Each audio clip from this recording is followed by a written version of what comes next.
activity আজি আকৌ আহিলোঁ আন এটা ভিডিঅ'লৈ আজি ভিডিঅ'টো মই ৰুমৰ পৰা ষ্টাৰ্ট কৰিছোঁ মই এতিয়া ৰুমতে আছিলোঁ তো ভাবিলোঁ ভিডিঅ'টো ৰুমৰ পৰা ষ্টাৰ্ট কৰি দিওঁ এতিয়া সন্ধিয়া হৈছে 5টামান বাজিছে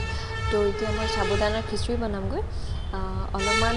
হুলস্থুল হৈ আছে তাৰ কাৰণে সৰি ৰাস্তাৰ কাষতে যেহেতু হয় এনি টাইম গাড়ী ঘোঁৰা অহা যোৱা কৰি থাকে গতিকে হুলস্থুলবোৰ বহুত হয় তো কেতিয়াবা কাষৰ গছজোপা দেখিছে এইজোপা নাৰিকল গছ এজোপা আছে এইজোপাত কাউৰী কেইটামান আহি দিনত ৰেকৰ্ড কৰিব নোৱাৰোঁ দিনত কাউৰীকেইটা ইমান হুলস্থুল কৰে যেতিয়াই মই ৰেকৰ্ড কৰিব লওঁ তেতিয়াই সিহঁতৰ হুলস্থুল ষ্টাৰ্ট তো সেইকাৰণে বেছিভাগ সময় মই কিটচেনৰ পৰাই শ্বুট কৰোঁ আজি একো অলপ গাড়ীৰ হুলস্থুল আছে কাউৰীকেইটা নাই সেইকাৰণে ভাবিলোঁ ৰুমৰ পৰাই ষ্টাৰ্ট কৰোঁ তো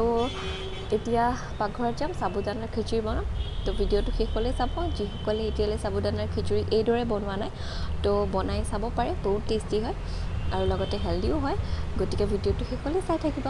আৰু বেছি কথা নকওঁ পাকঘৰলৈ যাওঁ কিন্তু তাৰ আগতে কওঁ যদি ভিডিঅ'টো নতুনকৈ আহিছে চেনেলটো নতুনকৈ আহিছে তেনেহ'লে প্লিজ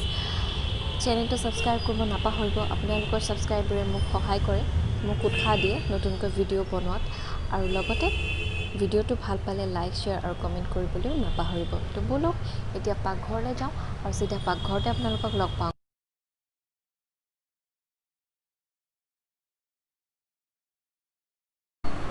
এইখিনি চাগুখিনি এটা ৰাতি তিয়াই থৈছোঁ ধুই পেলাই ভালকৈ অলপমান চিপচিপিয়াকৈ পানী দি এইদৰে ঢাকি থওঁ আৰু নেক্সট দিনা চাওক চাইজত ডাঙৰ হৈ গৈছে আমি ডাঙৰ চাইজৰ চাগুটো ল'ব লাগিব আৰু এইখিনি হৈছে বাদামৰ গুড়া আৰু এইখিনি বাকী বস্তুখিনি কিন্তু বাদামখিনি গুড়ি কৰাৰ আগতে এইদৰে গৰম কৰি ল'ব আৰু এতিয়া কেৰাহীটোত অলপ ৰিফাইন তেল দিছোঁ আৰু তাতে জিৰা দিছোঁ গোটা জিৰা আৰু নৰসিংহ পাত আৰু এটা জলকীয়া দি দিছোঁ আৰু এতিয়া সাবুদানাখিনি দি দিম আৰু মই দুটা আলু বইল কৰি লৈছিলোঁ আলুকেইটাও ইয়াতে দি দিম আলুটো অপশ্যনেল হয় আপোনালোকে দিবও পাৰে নিদিবও পাৰে আৰু যিখিনি বাদাম গুড়ি কৰি লৈছিলোঁ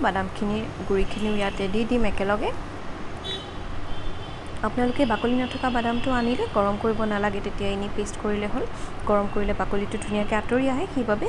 গৰম কৰি ল'ব লাগে আৰু এতিয়া গুটিখিনি ইয়াতে দি দিছোঁ আৰু এতিয়া ইয়াতে মছলা দিম মছলা মই গৰম মছলা অলপ দিম আৰু অলপ ধনিয়া দিম জিৰা নিদিওঁ কাৰণ গোটা জিৰা অলৰেডি ইউজ কৰা হৈছে আৰু নিমখ আৰু হালধি নিমখটো আন্দাজমতে দিব আৰু এইখিনি অলপ ভালকৈ মিক্স কৰি মিনিমাম 10-15 মিনিটৰ বাবে ঢাকনা লগাই থৈ দিব যেতিয়ালৈ এইখিনি অলপ ট্ৰান্সপাৰেণ্ট হৈ নাযায় তেতিয়ালৈ এইখিনি ঢাকনা লগাই থৈ দিব আৰু অলপমান ধনিয়া পাত দি দিছোঁ সৰুকৈ কাটি টেষ্টৰ বাবে আৰু এইখিনিতে ঢাকনা লগাই থৈ দিম আৰু 15 মিনিটমানৰ পাছত মোৰ ৰেডি হৈ যাব তো চাওক কিমান চিম্পল হয়